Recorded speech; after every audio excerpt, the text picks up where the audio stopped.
monde, vous allez très bien j'espère, moi ça va et je suis très contente de vous revenir avec une autre vidéo et je suis très sûre que vous allez aimer la vidéo d'aujourd'hui parce que le sujet dont nous allons parler aujourd'hui est un sujet très important et j'aimerais vous ouvrir les yeux sur ce sujet-là. Donc, mais avant de commencer, déjà j'aimerais m'excuser pour le décor. Je ne suis pas chez moi à la maison, je suis en quarantaine. J'ai voyagé quelque part et c'est obligatoire de rester en quarantaine. Et pendant ce temps, je vais me mettre au travail sérieusement parce que j'ai quand même plus d'une semaine à passer en quarantaine. Donc, je vais vraiment bien travailler. Mais sinon, si c'est votre première fois tombée sur cette chaîne, mon nom est Malaika. Je suis entrepreneur et je suis passionnée de business. Sur cette chaîne, je partage mon expérience, mes connaissances, des astuces et plusieurs informations qui peuvent vous aider vous aussi à commencer avec votre business. Et si c'est une thématique qui vous intéresse et qui vous parle, n'hésitez surtout pas à vous abonner, à partager mes vidéos avec vos amis, avec vos proches, avec votre famille et pourquoi pas à nous écrire, laisser un commentaire, nous encourager aussi. On sera toujours content de vous lire et de vous avoir nombreux dans la petite famille que nous sommes en train de former ici sur YouTube. Mais sinon, comme vous avez pu le voir dans le titre de la vidéo d'aujourd'hui, je vais vous parler de 5 erreurs que les entrepreneurs font, les débutants. Moi-même, je suis débutante. Je ne me classifie pas parmi les entrepreneurs spécialistes, mais je me considère comme débutante. Malgré que je suis débutante, il y a des erreurs que j'ai vraiment notées à plusieurs reprises et moi je trouve que c'est important que je puisse les partager avec vous. Peut-être que ça peut aider une personne, ça peut vous ouvrir les yeux et vous permettre aussi à ne pas faire les mêmes erreurs que les autres entrepreneurs. La première erreur que j'ai remarquée auprès des nouveaux entrepreneurs, c'est le manque d'information. Donc les gens ne s'informent pas assez, les gens ne savent pas dans quoi ils se lancent, les gens voient une ou deux vidéos par-ci par-là et vont déjà à la conclusion qu'ils veulent commencer un business. Ça, c'est une erreur capitale. Je vais vous donner juste un exemple simple, vous allez comprendre de quoi je suis en train de parler. Lorsque vous me contactez par exemple, si vous ne savez pas, moi je suis agence, si vous voulez commencer un business en achetant en Turquie, je peux vous aider, je peux être votre agent ici en Turquie et acheter votre marchandise, vous dire, vous conseiller, vous dire mon avis et vous envoyer la marchandise à destination. Donc je prends un exemple, il y a des gens qui m'ont déjà contacté, qui ont passé la commande de la marchandise, je suis allée acheter et au moment du transport, les gens me disent que je ne savais pas qu'il fallait payer pour le transport. Alors qu'il y a un fichier, il y a un message global qui vous dit exactement ce que vous devez faire, où est-ce que nous envoyons, le prix du transport et toutes ces informations-là.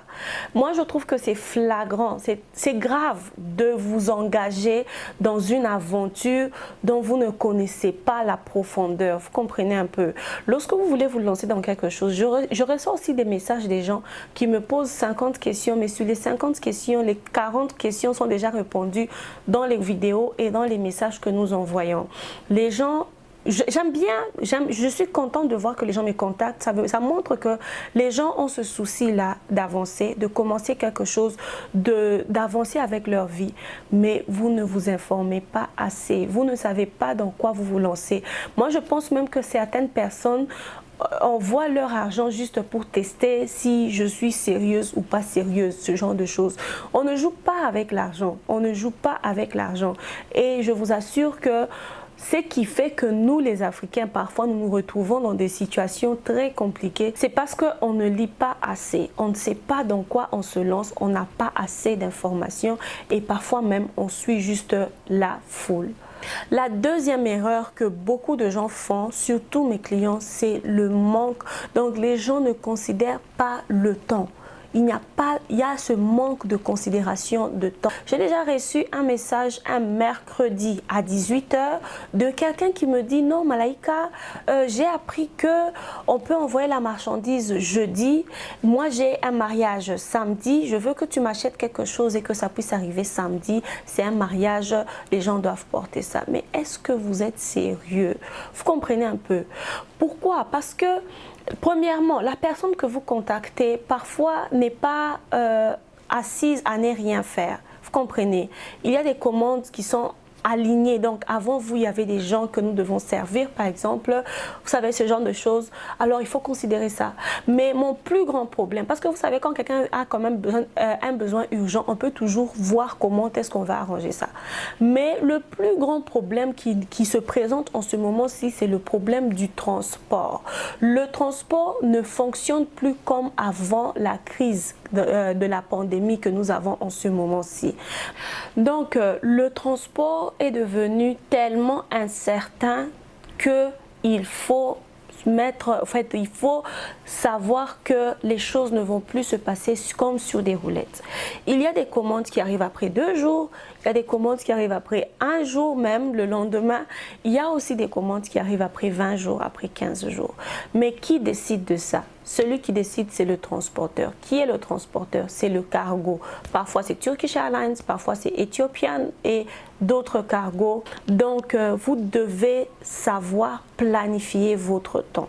Un deuxième exemple que je peux vous donner dans cette catégorie d'erreurs, c'est que je sais par exemple que, bon, comment je vous dis, moi je suis congolaise de la République démocratique du Congo.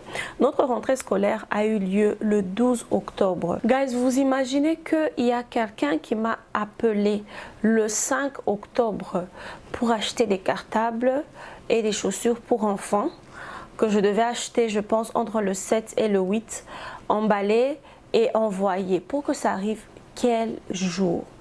Quel jour? Et quand est-ce que vous allez le vendre? Pendant que vos amis vendaient déjà la marchandise, les articles scolaires, où est-ce que vous étiez? Vous comprenez un peu. Certains n'avaient pas l'argent, je comprends. Mais la plupart du temps, c'est que les gens gigotent, les gens réfléchissent et tout, et prennent la décision à la dernière minute quand ils voient que, oh, ok, je peux vendre ça parce que c'est la rentrée et tout. Ce n'est pas comme ça qu'un entrepreneur se comporte. Là, nous sommes au mois d'octobre.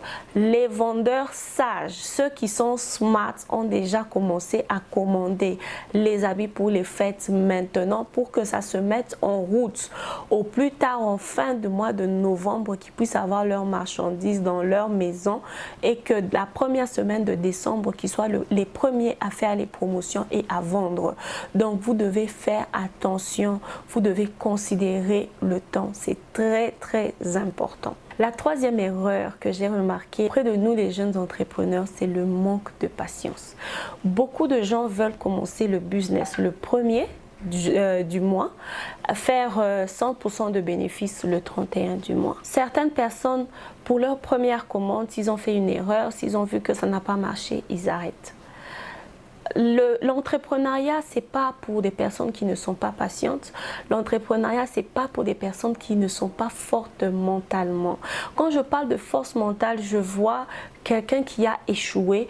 Tu achètes la marchandise de 300 $, tu revends, tu gagnes peut-être rien ou parfois tu gagnes 10 à 20 $ et tu abandonnes. Ça, ce n'est pas fait pour les entrepreneurs. Un entrepreneur, c'est quelqu'un qui commence un business, qui fait une erreur, qui se dit ça c'était mon erreur, j'aurais fait ça, ça et ça. Ensuite après je vais m'améliorer. Qu'est-ce que je dois faire? Est-ce que je dois changer de business? Est-ce que je dois changer de prix? Est-ce que je dois changer de stratégie? Ça c'est très important. Si vous n'avez pas la patience, certaines personnes commencent le business juste parce qu'ils sont fauchés. Et lorsqu'ils vendent, le peu d'argent qu'ils sont sur le point, en fait, le peu d'argent qu'ils reçoivent, c'est automatiquement pour les achats et ils mettent le business de côté jusqu'à ce qu'ils seront encore fauchés. Ça, c'est une très grande erreur. Vous savez, ça, c'est pas du tout une qualité d'un entrepreneur. L'entrepreneuriat, c'est dur. C'est tellement dur que je sais même pas quel mot. Je vais vous faire une vidéo. Comme là, je suis vraiment au calme. Je vais vous faire une vidéo où je vais vous parler des moments difficiles que je viens de passer dans l'entrepreneuriat. Non pas pour me plaindre, mais juste pour vous dire, en fait, pour vous montrer le revers du décor, vous savez, parce que beaucoup de gens voient seulement des personnes souriantes, des personnes apparemment successful, mais les gens ne voient pas, ne connaissent pas ce par quoi les gens passent pour arriver là où ils sont en train d'aller. La quatrième erreur que j'ai remarquée auprès de beaucoup d'entrepreneurs, de beaucoup de jeunes qui me contactent, non pas seulement des jeunes, parfois il y a aussi des grandes personnes qui me contactent.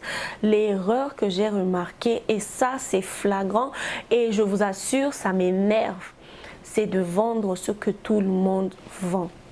Je reçois les mêmes photos de 50 personnes. Quand vous êtes entrepreneur, je ne dis pas que vous ne devez pas vendre ce qui est déjà sur le marché. Mais quand vous remarquez que ce qui est sur le marché, il y en a trop. Pourquoi vous voulez être la 100 millième personne à faire la même chose? Surtout les Africains, je vous assure, les gars, vous ne pensez pas out of the box, comme on dit. Vous ne ressortez pas, vous ne regardez pas avec un regard critique. Tout le monde veut vendre la même chose. Mais si vous vendez tous la même chose, vous ne voyez pas que sur le marché, vous n'aurez pas beaucoup de choix. Pourquoi? Parce que tout le monde vend la même chose. L'un va mettre un prix, l'autre va mettre un autre et il y aura trop de pagaille sur le marché. Parfois, vous devez commencer votre tendance, vous devez commencer votre business, vous devez commencer votre idée. Vraiment, je vous assure, ne me renvoyez pas les photos que vous reprenez dans 50 boutiques dans votre ville pour venir me les renvoyer encore. Parce que c'est la même chose. Pourquoi, en fait, demandez-vous pourquoi quelqu'un va quitter un vendeur A pour venir chez vous, le vendeur B, alors que vous avez les mêmes photos, vous avez les mêmes produits et tout. Donc, et surtout que vous commencez, vous avez quand même besoin d'une grande marge pour voir quand même le résultat de votre affaire. Donc, arrêtez de vendre ce que tout le monde vend. Je ne dis pas que vous devez vendre, je ne sais pas, les ailes d'ange ou quoi que ce soit. Non, mais ce que je dis, c'est que quand vous remarquez qu'un produit est trop vendu, faites quelque chose qui n'est pas trop populaire. Comme ça, votre part de marché sera grande. Vous comprenez un peu? La cinquième et dernière erreur que j'ai remarquée auprès de mes abonnés, de mes clients et des jeunes entrepreneurs, c'est le manque d'objectifs. Comme je disais au début de la vidéo, beaucoup de gens commencent le business parce qu'ils sont tellement fauchés qu'ils veulent commencer le business. Mais dès que vous commencez à avoir un peu d'argent, dès qu'on commence à avoir un peu d'argent, allez, monsieur ou madame se met sous ses grands chevaux, commence à chercher tout ce qui est cher et tout. Donc vous voulez déjà commencer à vivre au-dessus de vos moyens. Il n'y a pas assez de patience, il n'y a pas un rêve. Lorsque vous commencez un business, qu'est-ce que vous vous dites? En fait, qu'est-ce que vous voulez pour votre business? À quoi est-ce que vous pensez? Comment est-ce que vous voyez votre business? Ce sont ces questions qui vont vous permettre de garder non seulement la tête sur les épaules, mais aussi les pieds sur terre. Parce que je vous assure, le business c'est bien quand ça commence à payer.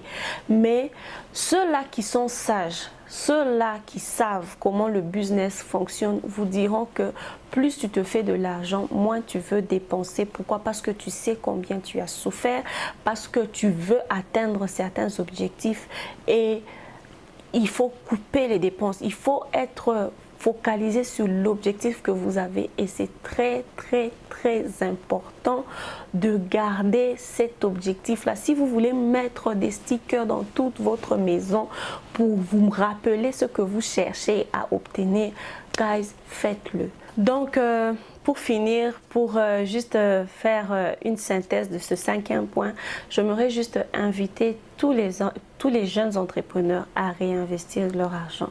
Si vous avez vendu pour 100 $ et que vous avez fait un bénéfice de 50, n'allez pas finir les 50 dans un restaurant, réinvestissez votre argent.